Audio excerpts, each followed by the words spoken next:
Bienvenidos a este video ejemplo. En este problema nos presentan un circuito que contiene una fuente de voltaje VDD, dos resistencias R1 y R2 y nos indican que el voltaje en el nodo X es V0 y que la resistencia equivalente mirando entre los terminales X y ground es R sub 0.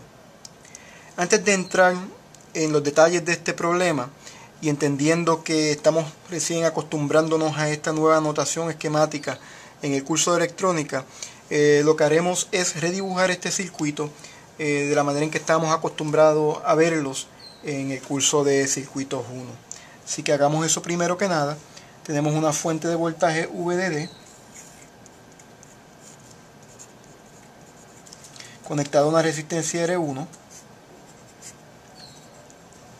conectado a su vez en el nodo X, vamos a llamar este el nodo X, con una resistencia R2, y esa resistencia R2 y el voltaje VDD están referenciados a ground. Nos indican en el problema que es precisamente el voltaje entre X y ground lo que se llama V0 y que es la resistencia equivalente entre el terminal de X y ground lo que se llama R0. Y pues evidentemente esto es una forma, un esquemático con el cual estamos más familiarizados.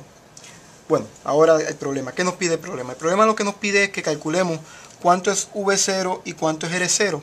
Y nos indica que en realidad lo que estamos haciendo en este caso es buscando el equivalente de Thevenin del circuito original.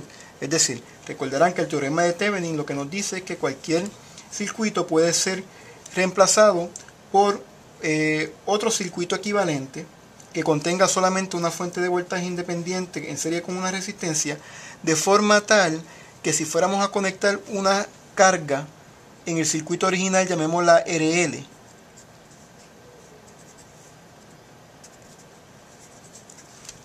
la corriente y voltaje, la característica de corriente y voltaje en esta resistencia de carga sería la misma para el circuito original que para el circuito equivalente.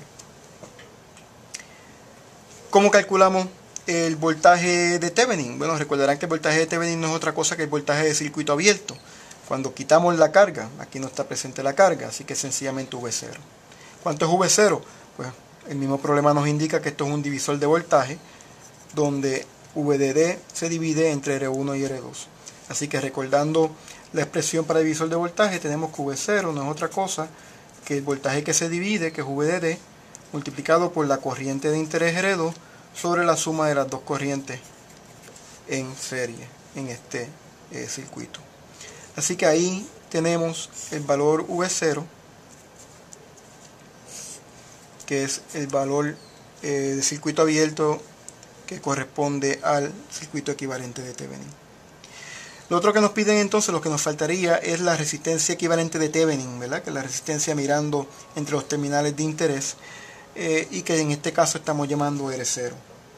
Recordarán también de la clase de circuitos 1 que para los circuitos que contienen solamente fuentes independientes, como en este caso, la manera en que se calcula la resistencia de Thevenin es sencillamente apagando esa fuente y consiguiendo la resistencia equivalente del circuito puramente resistivo que surge.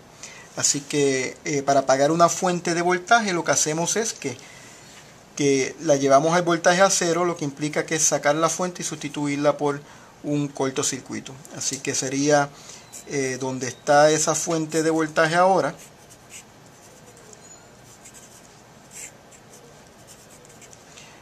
sustituirla por un cortocircuito y sencillamente calcular la resistencia, en este caso R0, mirando entre los terminales de interés.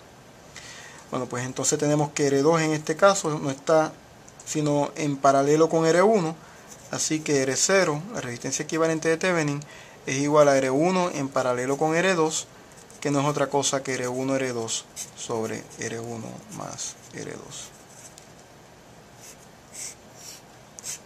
Y con eso completamos este problema. Gracias por acceder al video ejemplo. Hasta la próxima.